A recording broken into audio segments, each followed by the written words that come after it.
BCSIR laboratory আয়োজিত science fair 2025 Chittagong cantonment board উচ্চ বিদ্যালয় 6টি প্রজেক্ট নিয়ে আমাদের শিক্ষার্থীরা অংশগ্রহণ করছে। আমাদের প্রথম প্রজেক্ট আমি দেখানোর চেষ্টা করছি। আমাদের উপস্থিত আছেন আমাদের দুজন শিক্ষার্থী। তোমাদের পরিচয়গুলো বলো। আমার নাম মোহাম্মদ খুবাজুল বাড়ি এবং মোহাম্মদ ফারাবিন হাসনাত, অষ্টম শ্রেণী। তোমার প্রজেক্টের বর্ণনা দাও একটা। আসসালামু আলাইকুম। আমাদের এই প্রজেক্টের নাম হচ্ছে কার্বন ডাইঅক্সাইড অ্যাবজর্বিং।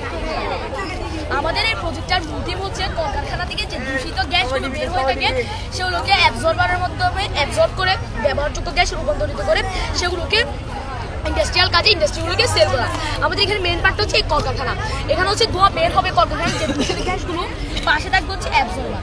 যখন এটি যখন বিদ্যুতের সংস্পর্শে আসছে এখানে অ্যাবজর্বারটি চালু হয়ে গেছে, তখন এখানে হচ্ছে দূষিত গ্যাসগুলোকে সার্ভ করে নেবে এবং এটি যাবে একটি ফিল্টারের মধ্য দিয়ে। ফিল্টার হচ্ছে আমাদের ধুলাবালিগুলো আলাদা হয়ে যাবে। তখন আমরা এখানে পেঁচানো পাইপ ব্যবহার করেছি যেন ভিতরে কোনো গতিপথটা স্লো করে যায় এবং কোনো যেন ভিতরে ব্লাস্ট হওয়ার সম্ভাবনা না থাকে। এবং এখানেও বাইরে থাকবে পানি যেন ভিতরে কোনো ব্লাস্ট হওয়ার সম্ভাবনা না থাকে এবং টেম্পারেচারটা একটু কুল থাকে। এখানে এখানে মেন যেমন হচ্ছে মেন কাজগুলো, এখানে হচ্ছে বিভিন্ন মিশ্রিত গ্যাস থাকবে। সেখানে হচ্ছে বিভিন্ন ধরনের গ্যাস থাকতে পারে, কার্বন ডাইঅক্সাইড, তারপরে মিথেন ইত্যাদি গ্যাস। তো এখানে আমরা জানি প্রত্যেকটা গ্যাসের আলাদা critical temperature and critical pressure point থাকে। এখানে সবচেয়ে কম critical temperature and pressure point হচ্ছে কার্বন ডাইঅক্সাইড এর। তো এখানে আমরা critical temperature and pressure point যখন দিব তখন সেটি কার্বন ডাইঅক্সাইড গ্যাসটি লিকুইডে পরিণত হবে। তো আমরা লিকুইডটিকে স্টোর হাউসে স্টোর করব। তো এখানে আমরা যখন এখানে মিথেন থাকতে পারে, মিথেনকে যখন আমরা অক্সিজেনের সংস্পর্শে আনবো সেটি হচ্ছে কার্বন ডাইঅক্সাইডে পরিণত হবে, রূপান্তরিত হবে। তো আমরা সেই কার্বন ডাইঅক্সাইড গ্যাসটিকে আবার critical temperature and pressure point দিয়ে হচ্ছে আমরা আবার লিকুইড করে স্টোর হাউসে স্টোর করবো। আমরা লিকুইডটাই কেন করছি? কারণ বিভিন্ন সফট ড্রিঙ্কস প্রস্তুতকারক কোম্পানি, বিভিন্ন ধরনের অগ্নিনির্বাপক যন্ত্র প্রস্তুতকারক কোম্পানি, ওদের হচ্ছে লিকুইডটি বেশি প্রয়োজন। কারণ ওদের হচ্ছে বিভিন্ন জিনিস তৈরি করার সময় তাদের লিকুইডটি বেশি প্রয়োজন হয়ে থাকে। আর তারা তো অন্যান্য জায়গা থেকে লিকুইডটি কিনছে, আমাদের থেকে কেন কিনবে? আমাদের থেকে কিনবে, আমাদের হচ্ছে কোনো পরিবেশের ক্ষতি হচ্ছে না। কারণ অন্যান্য যারা করছেন তারা হচ্ছে জীবাশ্ম জ্বালানি তাদের পুড়িয়ে হচ্ছে এবং তাদের পরিবেশের ক্ষতি হচ্ছে। Thank you. আমরা এখন দ্বিতীয় প্রজেক্টে যাচ্ছি। আমাদের দ্বিতীয় প্রজেক্ট করছে আমাদের শিক্ষার্থী। তোমার নামটা বলো। তোমার নাম পরিচয় দাও। আমাদের তোমার প্রজেক্টের বর্ণনা দাও দেখি।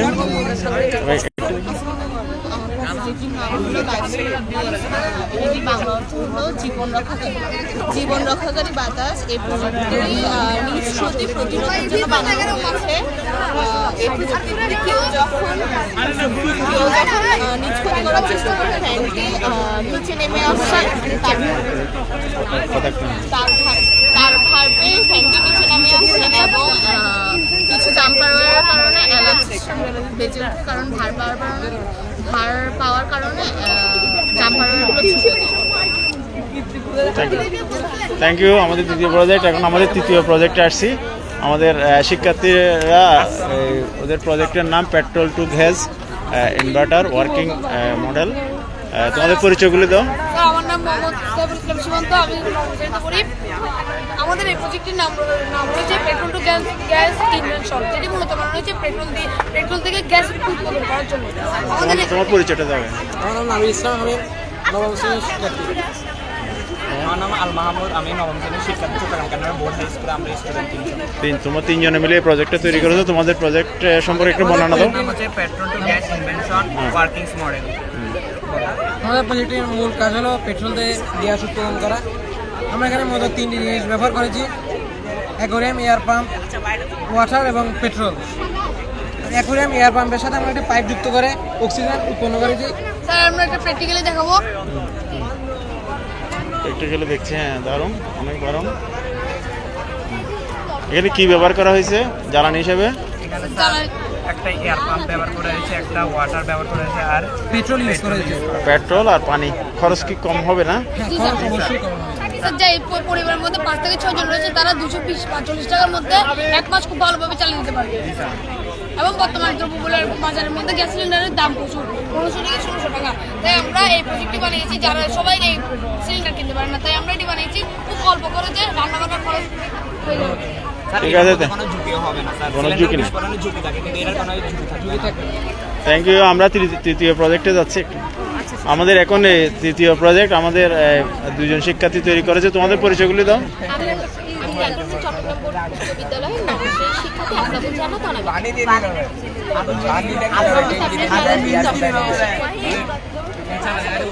আমাদের প্রজেক্টের নাম হচ্ছে floating water turbine. Floating water floating water turbine. এটি নদীতে স্থাপন করা হবে, খরস্রোতা নদী, এবং নদীর স্রোতকে কাজে লাগিয়ে আমরা বিদ্যুৎ উৎপাদন করব। এটি নদীতে স্থাপন করা হবে, নদীর স্রোতকে কাজে লাগিয়ে আমরা বিদ্যুৎ উৎপাদন করব। আমাদের দেশটি একটি নদীমাতৃক দেশ, আমাদের দেশে অনেক খরস্রোতা নদী রয়েছে, সেই নদীর স্রোতকে মূলত কাজে লাগিয়ে বিদ্যুৎ উৎপাদন করা হবে। এটির শক্তি নির্ভর করবে এটির ক্ষেত্রফলের উপর। আমরা বড় নদীতে এটির ক্ষেত্রফল যদি বেশি দিয়ে স্থাপন করি, বড় আকারে টারবাইন স্থাপন করি, তাহলে আমাদের বিদ্যুৎ বেশি উৎপাদন হবে। আর যদি আমরা ছোট নদীতে স্থাপন করতে চাই, তাহলে কিছুটা আমাদের ছোট টারবাইন স্থাপন করতে হবে। আমরা একটি বড় নদীতে চাইলে 3 থেকে 4টি টারবাইন স্থাপন করতে পারি। এই টারবাইন থেকে আমরা বড় বড় প্র্যাকটিক্যালি দেখানো যাবে? 1 মেগাওয়াট পর্যন্ত বিদ্যুৎ উৎপাদন করতে পারি। এটা প্র্যাকটিক্যালি দেখানো যাবে? এখানে একটু সাইড এখানে সবুজ কালার লাইট জ্বলে।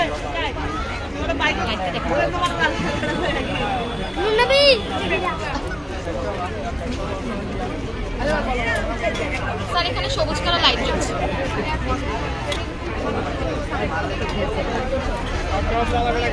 অর্থাৎ এটা অর্থাৎ পানির স্রোতের সাথে এটা মানে পানির স্রোতে এটা ঘুরবে, এটা কথা। যেটা তোমরা যেটা হাতে ঘুরিয়ে দিলে এটা পানির স্রোত। আমরা চাইলে হচ্ছে জেনারেটরে বিদ্যুৎ সংরক্ষণ করতে পারি, পরবর্তীতে অন্যান্য কাজেই বিদ্যুৎ ব্যবহার করতে পারি। Thank you. আমরা এখন আমাদের পঞ্চম প্রজেক্ট, আমরা একটা পঞ্চম প্রজেক্টে আসলাম। আমাদের ক্যাটাগরি স্কুলের প্রজেক্ট। আমাদের প্রজেক্ট হচ্ছে, এই প্রজেক্টের নাম কি? Robotic fire fighter sir. Rabindra ভাই, তোমাদের পরিচয়গুলি দাও। তামিলরা চৌধুরী, ক্লাস 10, রোল নাম্বার 8। আমি শাহতানবীর, দশম শ্রেণী, রুল 24। আমি মুনতাসির আলম সাহিদ, দশম শ্রেণী, রোল 52। হ্যাঁ, তোমাদের প্রজেক্টের বর্ণনাটা দাও। আমাদের অনেক সুন্দর একটা প্রজেক্ট এসেছি। তোমাদের প্রজেক্টের নামটা বললা কি? Robotic fire fighter. Robotic fire fighter. হ্যাঁ, রোবোটিক ফায়ার ফাইটার, খুব সুন্দর। হ্যাঁ, বলো। বিভিন্ন রেস্ট্রিক্টেড এরিয়ার জন্য এটা তৈরি করা হয়েছে। রোবোটিক ফায়ার ফাইটারটা হচ্ছে ধরেন স্যার একটা ডিস্টেন্সে থাকবে, যখন পুরো আগুন লাগবে তখন এটা অটোমেটিক ডিটেক্ট করেছে স্যার আগুন লাগাবে। কীভাবে তৈরি করলা তোমার এই প্রজেক্টের? কীভাবে তৈরি করা হয়েছে একটু সরাসরি বানানো হবে? এখানে আমরা প্রযুক্তি সেন্সর দিয়েছি যা অটোমেটিক ফায়ার ডিটেক্ট করবে। আর এখানে আরডিনো উনো আছে, যেখানে আমরা প্রোগ্রামিং করার মাধ্যমে সব কিছু সেট করছি, যে কীভাবে আগুন লাগে, কোথায় কত ডিস্টেন্সে, সব কিছু। আর এখানে আমরা পানি হাইড্রোলিক সিস্টেম ইউজ করছি, যাতে পানি উপরে লাগলে উপরের দিকে যায় মতো পরিমাণের জন্য, আর পানি নিচে হইলে নিচের দিকে। আর পানি যখন এখানে কমে আসবে ট্যাঙ্কে, যখন গাড়িতে ট্যাঙ্কে কমে আসবে, আমরা একটা এক্সট্রা ট্যাঙ্কের সাথে এটার কানেকশন রাখবো। যখন ওয়াটার সেন্সর ডিটেক্ট করে যখন পানিটা যখন কমে যাবে, তখন অটোমেটিক আমাদের ট্যাঙ্কটা রিফিল হয়ে যাবে, আবার পানি। আর হ্যাঁ, আপনার এখানে কলিং সিস্টেম থাকবে, যখন কোথাও আগুন লাগবে, আগুন থেকে অটোমেটিক ফায়ার সার্ভিসে কল দেবে এবং অ্যাম্বুলেন্সকে জানিয়ে দেবে। Thank you. আমরা এখন অন্য একটা প্রজেক্ট, আমাদের আরেকটি প্রজেক্ট বলে, আর কিছু বলবো? আমাদের আরেকটি প্রজেক্ট আছে, আমাদের শিক্ষার্থীরা তৈরি করেছে আরেকটি প্রজেক্ট, অনেক সুন্দর একটা প্রজেক্ট। তোমাদের প্রজেক্টের নামটা কি? The area that's free from formalin. আসসালামু আলাইকুম। The area that's free from formalin. আমাদের দুজন স্টুডেন্ট এখানে অংশগ্রহণ করেছে। তোমাদের পরিচয়গুলো একটু দাও।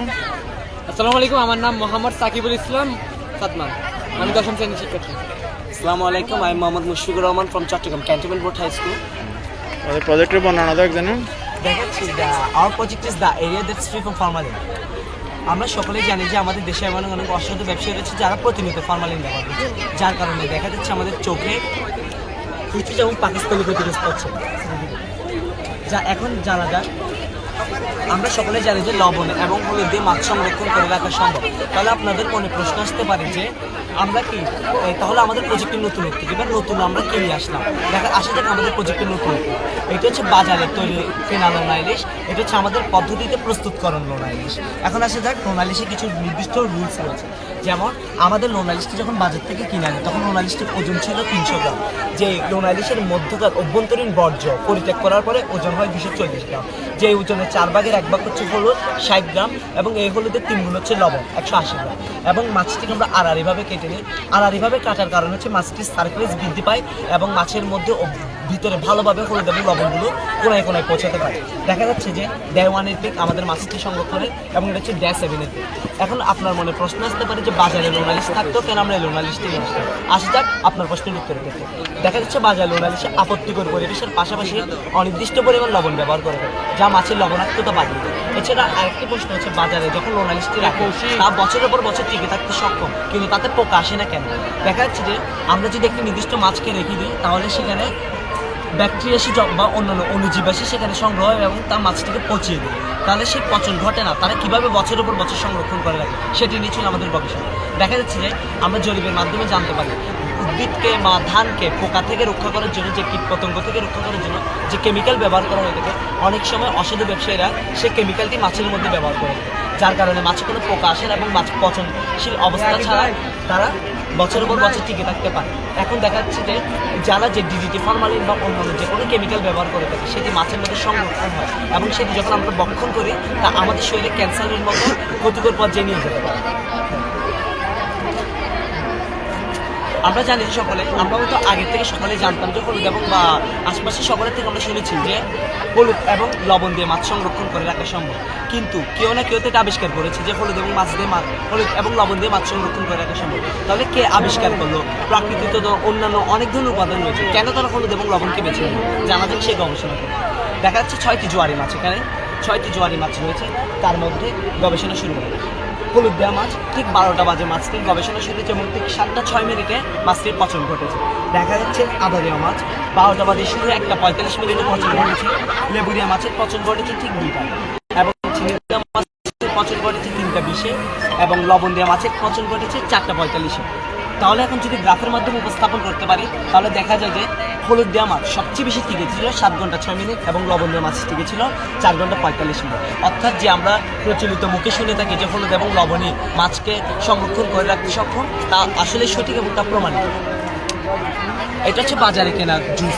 দেখা যাচ্ছে যে রিচার্জ গেটের গবেষণা অনুযায়ী প্রতি 100 মিলিগ্রাম কোমল পানীয় জুসে 5% পিওর ফুড কালারিং থাকে, আর যেহেতু এটা 200 ml সেগুলো এখানে 10% পিওর ফুড কালারিং রয়েছে।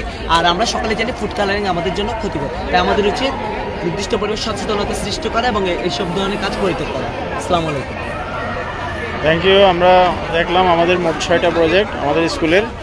আমরা তাদের সফলতা কামনা করি, আশা করি আমাদের স্কুলের প্রজেক্টগুলো পুরস্কারের জন্য বিবেচিত হবে। ধন্যবাদ যারা দেখছেন।